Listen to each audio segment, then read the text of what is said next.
Dear viewer আসসালামু আলাইকুম। আমি এখন আছি টেকনাফের জিরো পয়েন্ট। দূরে একটু কি দেখা যাচ্ছে, সেন্ট মার্টিন দ্বীপ।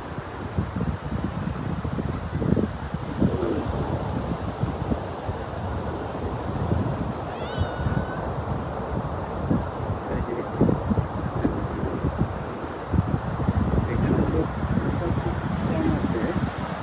ওই যে কলাতলি, লাবণী পয়েন্ট, কাঁকড়া বিচ, এগুলো আছে পিকনিক করতে আসে। আসলে বিচের উপভোগ করতে হয় আপনার হচ্ছে এখানে লোক সংখ্যা কম থাকে, কারণ লোকজন বেশি থাকলে ক্রাউডেড থাকে, কি করা যায় না, এনজয় করা যায় না, ভালো লাগে না।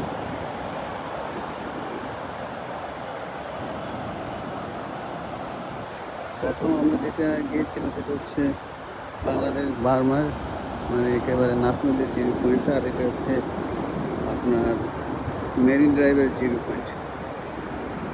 এই সোজা ওইদিকে হচ্ছে কক্সবাজার।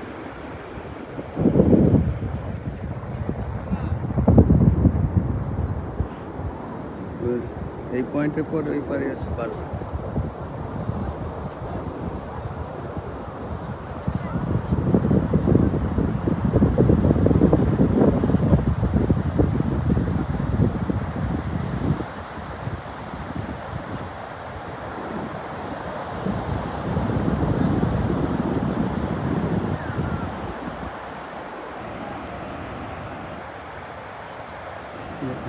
খুব সুন্দর একটা জায়গা।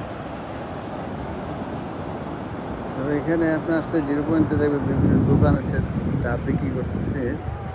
ডাবগুলো মানে কচি, অরিজিনাল, মানে ইয়ে না, গাছ থেকে পেরে আনা, কিন্তু দাম প্রচুর।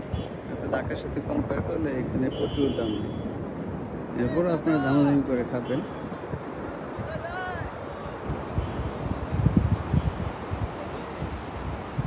নেক্সটে যদি আল্লাহ বাঁচিয়ে রাখে তাহলে অবশ্যই ফ্যামিলি নিয়ে আবার আসবে এই পয়েন্টে। আর হোটেল অবশ্যই কক্সবাজার এবং এই জিরো পয়েন্টের মাঝামাঝি হলে ভালো হয়। সেক্ষেত্রে সিপাল রিসোর্ট স্পা এটা অনেক ভালো। ভিতরে অনেক স্পেস, অনেক সুন্দর। আমার খুব ভালো লেগেছে, আপনারাও আসবেন।